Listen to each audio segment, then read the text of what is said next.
कि मेरी जाति क्या है। किसी ने पूछी मेरी जाति क्या है, मैंने कहा मैं इस मिट्टी की निशानी हूँ और अपनी जात बताने से पहले मैं इस देश की मैं हिंदुस्तानी हूँ, मैं एक हिंदुस्तानी हूँ। यहाँ पर उपस्थित मेरे समक्ष युवा के प्रेरणा स्रोत स्वामी विवेकानंद जी के चरणों में मेरा सादर नमन और प्रणाम। और चंद्रमा की चांदनी की भांति चमकते हुए यहाँ के मेरे समक्ष समस्त निर्णायक मंडल और यहाँ उपस्थित आकाश में टिमटिमाते हुए तारों के भांति प्रभुत्व श्रोतागणों, मैं आपके समक्ष विकसित भारत के निर्माण पर अपने विचार व्यक्त करूंगी। महोदय, सबसे पहले विषय की गहराइयों को समझते हुए हम जानते हैं कि विकसित भारत या विकसित राष्ट्र है। महोदय, विकसित राष्ट्र वह राष्ट्र है जिसकी उच्च सकल घरेलू उत्पाद हो, अर्थात औद्योगिकीकरण में वह विकसित हो।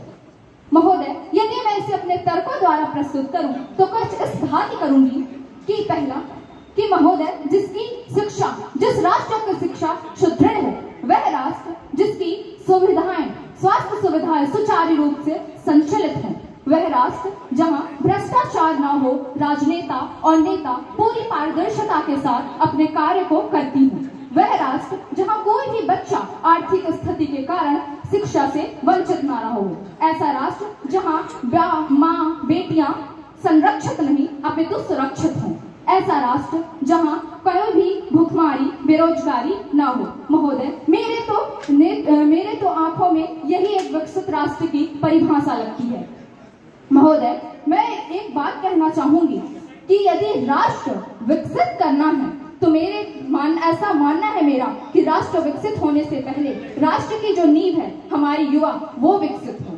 महोदय, आपने आज तक मैं जब इस विषय पर सोचती हूँ कि आज के युवाओं में और प्राचीन के युवाओं में क्या फर्क महसूस करती हूँ तो मुझे बहुत सोच के है, बहुत चिंता होती है और दुखद होती है कि पहले के युवा बोलता था कि यदि मुझे अपनी माँ भारती के लिए आत्मसमर्पण और अपना बलिदान करना पड़े तो मैं निस्संदेह कर दूंगा, पर आज का युवा सिर्फ व्हाट्सएप चैटिंग में ही बोल सकता है कि मैं अपने प्राणों का निछावर कर दूंगा। महोदय, क्या ये सोचने का विषय नहीं है?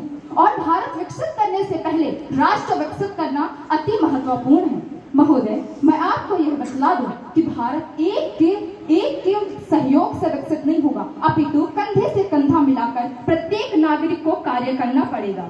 क्योंकि महोदय, यदि हम एक अकेले हैं तो हम एक धागे के समान हैं, मिल जाए तो चादर, यदि हम अकेले हैं तो एक बूंद के समान हैं, मिल जाए तो सागर, यदि हम अकेले हैं तो एक कागज की भांति हैं, मिल जाए तो किताब, और यदि हम अकेले हैं तो एक दुआ के समान है, मिल जाए तो इबादत, मिल जाए तो इबादत। महोदय, मैं एक बात कही है राष्ट्र निर्माण की, क्योंकि मुझे लगता है भारत विकसित नहीं, पहले इसका राष्ट्र का निर्माण होना चाहिए। राष्ट्र तब तक निर्माण नहीं हो सकता जब तक दिए मंदिर में जला। मेरा मानना है राष्ट्र निर्माण तब होगा जब दिए मंदिर में नहीं अपितु जन जन के जीवन में जलाए जाए। राष्ट्र निर्माण तब होगा महोदय जब चादर मस्जिद में नहीं हर उस नग्न देह और सिर पर उड़ाए जाएंगे। महोदय, मेरा मानना यह है कि राष्ट्र निर्माण तब होगा जब सिर्फ चर्च में शांति नहीं अपितु दो भाइयों और दो धर्मों के बीच होगा। महोदय, मेरा मानना यह है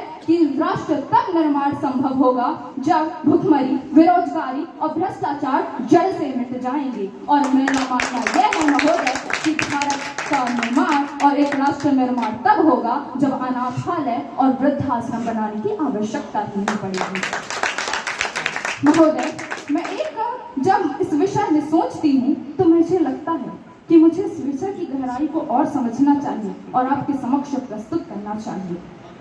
महोदय, मेरा मानना यह है कि यही सही वक्त है युवाओं, हमें अपने कर्तव्यों को देखते हुए भारत को विकसित तो बनाना है, तो सही यही वक्त है। तो चलो युवाओं, उठो जागो, यही सही वक्त है अपना लहू बहाने का, यही सही वक्त है कुछ कर मिट जाने का, यही सही वक्त है जातिवाद राष्ट्रवाद को अपनाने का, और यही सही वक्त है देशभक्ति को सबसे बड़ा धर्म बनाने का, यही सही वक्त है अपने अधिकारों के लिए लड़ने का, और यही सही वक्त है भारत को श्रेष्ठ से सर्वश्रेष्ठ बनाने का, ताकि महोदय चुनौतियां जो हमारे समक्ष खड़ी होती हैं और विश्व में जो परिस्थितियां हमारे समक्ष खड़ी होती हैं, यदि भारत को सिर उठा के जीना है तो उसे इस पहल को करनी होगी और साथ साथ करनी होगी, ताकि लोग देखकर यह कह सकें कि भारत एक है, नेक है, श्रेष्ठ से भी सर्वश्रेष्ठ है, श्रेष्ठ से भी सर्वश्रेष्ठ है।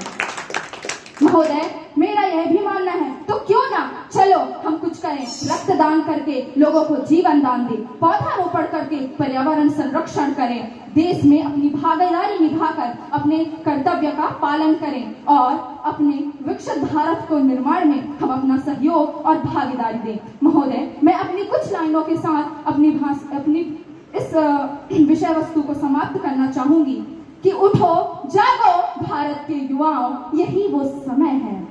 आपको आजादी की शाम नहीं होने देंगे, हम आजादी की शाम नहीं होने देंगे, शहीदों की कुर्बानी बदनाम नहीं होने देंगे, हम आजादी की शाम नहीं होने देंगे, शहीदों की कुर्बानी बदनाम नहीं होने देंगे। यदि बचा आखिरी कतरा भी लहू का, यदि बचा आखिरी कतरा भी लहू का, हम अपनी माँ भारती की आंच नीलाम नहीं होने देंगे, नीलाम नहीं होने देंगे।